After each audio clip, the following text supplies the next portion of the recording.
Okay, this experience was an out-of-body experience. It was not a dream or a vision. I was here. I went to this place. You could call it a near-death experience or whatever, but as far as I know, I wasn't near death. I just went to bed one night and I felt a presence in the room, a very dark presence. And this happened to me a few times throughout my life, a sort of demonic battle. But it came into my room and I started feeling my tongue got really thick and I felt sort of paralyzed and I felt myself sort of being drawn like a magnet draws metal to itself. I was being drawn out of my body and my life force was coming. It came up from my feet, like it was kind of rolling up into my head, and then I came out. And the first thing I realized when I was out of my body is I was in total darkness, complete pitch black, total darkness. I could tell that the terrain was, I pulled up some pictures, just stuff I skimmed over on the internet to kind of give you an idea of what I saw and what it looked like. Obviously, they're not perfect, it's not exact, but it'll give you sort of an idea of what I was seeing when I was there. It was a very rocky terrain, just dead, desolate, sort of cave looking, rocks everywhere. Dead, I think there were like some dead trees and stuff, brush kind of poking out here and there. So it could have been, I took this as an experience of hell, that I was in hell. It could be an experience of a post-apocalyptic world, say like this world, if it's on its way to hell, like the progression of what it would be like, if everything died and the sun went out and the only thing, like the Bible talks about, that it becomes a wasteland and a trap for foul spirits. So it could be a post-apocalyptic world. It could even be the underworld that people talk about, Sheol and all that inside the earth, with this rocky terrain. I don't know. I took it. I was a kid when this happened. This was over 30 years ago. I was a teenager. I guess I had just come to the age of accountability and was not paying any attention to God or anything spiritual, just very selfish and materialistic and all of that. So anyway, back to the experience. So as soon as I was out of my body, I found myself in this place. It was complete darkness, total darkness, this rocky terrain like this. Um, yeah, sort of, that's exactly sort of what it looked like, minus the light. Um, just desolation, sort of as far as you could see. And then I saw, it was terrifying, and I didn't know where I was. I didn't know what had happened. I was still me. I had all of my memories and everything, and I was trying to figure out where I was and what had happened, and had I died, and was I in hell? That's what I felt like. Terror, total terror. I thought that I was in hell. And so I saw this light off in the distance, just one speck of light in the darkness, and I just took off running for it. I just ran as fast as I could. I just wanted to get to light.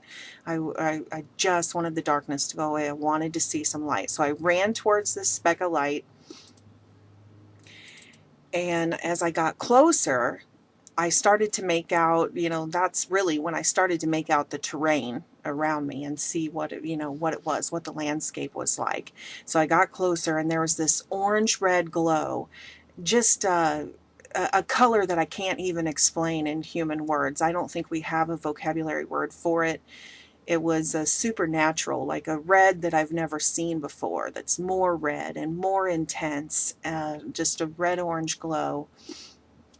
And so then I slowed down and started approaching it.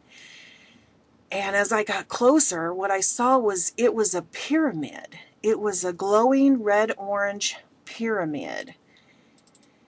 And the strange thing about it was that it was upside down.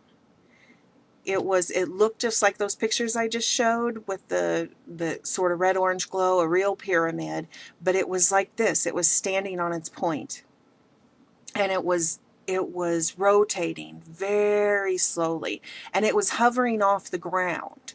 It was, oh gosh, I don't know, I'd have to say like 4 feet, 5 feet off the ground, just hovering in midair and just spinning very slowly. And all around it were these people. I call them the elders, but I could tell they were powerful, and they walked in a circle around the pyramid, just very slowly, really creepy slowly, almost like slow motion, and never looked up, never changed their attention. They just walked really slowly, and they were chanting something. They had a chant. They were all chanting it together and walking slowly around this pyramid. These are some of the pictures of what they looked like. I did not see their faces. It was, their heads were tipped down a little, so I don't know if they had faces. I don't know that they were even human. They had human form, arms and legs and a head, but I don't know what they were underneath there because I could not see their faces. They were all in these robes. And it kind of reminds me of these things you see at these award ceremonies and stuff where they do all this demonic stuff. Looks like, they're calling up demons and they're going around a flame, or, this is a pyramid, so that's a little creepy. But obviously what we see with the pagans and the witchcraft, that was exactly what I saw. I mean, it was like a rocky terrain like this, only all of these people, they weren't holding hands or anything. They were in these hooded robes, and they weren't black robes like the Grim Reaper or anything. They were burlap brown. They were dark brown and burlappy looking robes. And these are just some more pictures that kind of remind me of it, the way it was so dark. And I don't know, it seemed like there were 10 or 12 of these elders going around the upside down pyramid as it hovered and doing their chant. These are Bohemian Grove, but this reminds me, it's really scary. It reminds me very much of these hooded robed people that were in this dark rocky place doing this ceremony, or doing this this chant around this upside down pyramid. Anyway, so when I saw that, then I got really scared, and instead of going toward the light, I didn't know where to go. So I started to run back away from the light, back towards the darkness. And this is what I saw. These black people came after me. They had no faces, no hair. They just looked like human forms, blank human forms like this, and covered in black spandex. And that's what their faces looked like too. Like there was a nose and stuff under there, but there was no face over it. And of course, it didn't look like this, like they were wearing clothes. It just looked like they were blank black human forms with no faces, no hair, not male or female, just like that. Here's another one. They weren't wearing robes. These people, the blank, faceless black forms, they weren't wearing hoods or robes or anything. They were more like that. And mixed in amongst them were these black forms, and they were wearing human faces as masks, like actual, not like Halloween masks. These were flesh faces that were on them that looked alive, and they were just like that. They were just the circle of the face on the black blank form. And I saw people I knew. Some of these black beings were wearing the faces of, one of them was a family member. And it just terrified me that these beings were wearing human faces. Not all of them. Most of them were not, in fact, but just sprinkled throughout. Some of them were wearing human faces and faces that I recognized. And so this one, they were grabbing at me. They were all grabbing at me and clawing at me. And the terror was unimaginable. I could feel everything they felt. The fear, the hate. It was like we were of one mind when we were there. I could feel everything. The hatred, one for another, the anger, the pain, and the misery, and like everybody trying to inflict it on everybody else just to get a millisecond of relief, to release some of that. But when you released that and then inflicted that pain on somebody else there, then you in turn felt it, because everybody was connected mentally, like a singularity type thing. And so there was no escape. There was no relief. It was unimaginable. It took me 20 years to tell this story without crying. That's how horrific this place was, and how horrific it was to be of one consciousness with the people in this dimension. And anyway, so they're clawing at me and trying to keep me there, and trying to destroy me and hurt me and bite me and everything that I won't even speak to me. And so I'm running through this terrain, and I look down. When I yank my arm away from one of them, I look down at my arms, and I'm covered in this same thing. I'm one of them. I look down, and I'm all black, like covered in black spandex, and I realize that I'm just one of them. That, I was in darkness, and I just fell to my knees. I just hopeless. I wanted to die, but I couldn't die. There was no dying there. There was no time. The life was eternal, and it was unbearable. It was impossible to bear this amount of pain and sorrow and grief and hatred. But you had to because you couldn't die. And so I fell down on my knees and just gave up, like it just fell down and couldn't. It was so overwhelming that I could not move. And that's when I realized that the ground that I was on wasn't ground that I had been running on and struggling to run through, wasn't ground at all. It was just piles and piles of people like me.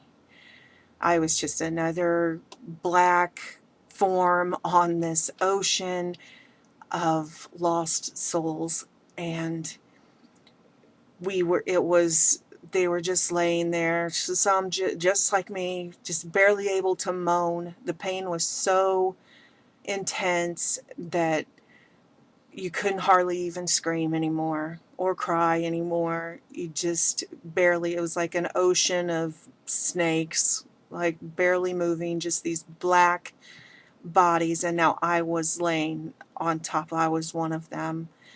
And all I could think was, when I was a little kid, my parents had sent me to vacation Bible school. My mom was a believer, although we weren't practicing. We didn't go to church a lot or anything like that. My dad wasn't saved yet. Neither of my brothers were saved or anything like that. So, I didn't know anything really about church or any of that. But I had gone to vacation Bible school with neighbors a few times. My mom had sent me to local vacation Bible schools and things like that. And I remembered making this fan in a craft class, and it was shaped like a heart. And in the center, it said Jesus. And that popped in my mind. And then my second thought was, my dad used to come into my room and wake me up as a teenager, and it would drive me crazy, singing this cheesy little jingle about Jesus will help you on your way, get up and start your day, or something like that, with his coffee cup. And it would drive me crazy. But that popped into my mind. And so it hit me. like an epiphany. Salvation. I need saved. I need a savior. Someone's got to save me. I can't save myself from this. So I just screamed out, Jesus, save me. And bam, it was that fast. As soon, I mean, I think even before I said the words, it was like as soon as the thought entered, it was the speed of thought entered my mind, this door, oh, it looked like a door, it looked like that, like a door opened in the blackness, right in the midst of the blackness above me, and this light, bright, perfect, beautiful white shone through, and I started to go toward the light, and one of those beings grabbed my arm, and I looked away, and the light started to leave. When I looked away from the light, the door started to close, and it terrified me. I thought I had missed my chance by looking back at the darkness, but there was a crack in the door and the light, and I looked at it, and I went into the light, and it was the most amazing feeling. It was beyond words. Excuse me, I'm sorry. I thought I could tell this story without crying, but I guess I can't. Anyway, it was so beautiful. It was, and coming from that place, it was to know that there was salvation, that there was an escape where this, from this place, was more than the most enjoyable ecstasy. I mean, you can't imagine. There's no ecstasy pill you can take. There's no orgasm you can have. There's no high from any drug. There's nothing that you can do on this earth that will compare to the pleasure and the joy and the peace that was in that light, and the power that coming from such a powerless feeling, that in that light I felt like a god. I felt like every cell in my body, every nucleus in every cell was having an atomic explosion. Like, I felt so alive. I felt like I was made of universes. I had so much power and joy and knowledge and all of that in the light, and I still was myself. I still had all the memories that I have as a person in the light, as I was thinking, oh, I'm leaving my family, like, that, you know, that's sad that my, you know, I'm leaving my parents, I won't be with them anymore, and my siblings and stuff, I'm leaving the earth. And but I wasn't sad. There were no negative emotions. I had the understanding of it, and the understanding that it's okay. Everything's okay. Everything's going according to plan. And then when I was in the light, I just have glimpses. It gets foggy, my recollection of what we talked about. I just remember that after that thought that, oh, I'm leaving my family and all of that, that something, we came to a decision. Like, it was both, it wasn't like God told me you do this, and it wasn't like I made the decision by myself. It was like we were of one mind, and we decided that I needed to come back and finish my job. And then I was back in my body. I was back in my body, in my bed, and I was awake, but my body was still asleep. I was still conscious, as a consciousness, as a soul, but I couldn't get my body to wake up. And plus, it was strange because at that time I had two thought processes going on, because when I came back into my brain, my flesh brain was having a dream about a cartoon, of all things. I was a kid, so I was dreaming about Popeye or something. I believe it was Popeye, a Popeye cartoon. But while that was going on in my brain, me, this soul, this spirit, this consciousness was also in there thinking, how do I wake my body up? I need to tell somebody about this. And finally I pulled myself together, literally, and I dove for the light and flipped the light switch on, went just pounding on my parents' door, woke them up and said, get a Bible. I've been somewhere. You know, I needed somebody to tell me what was going on. And my parents were gracious, and they got up and they got a Bible, and we sat down and talked about it. I don't know if they ever believed it was anything other than a dream. And nobody in my family really believed in out-of-body experiences or any of that. Or maybe they did, and it just wasn't something we talked about. I mean, just like every other family, we've had our fair share of paranormal experiences that we talk about quietly amongst ourselves and that type of thing.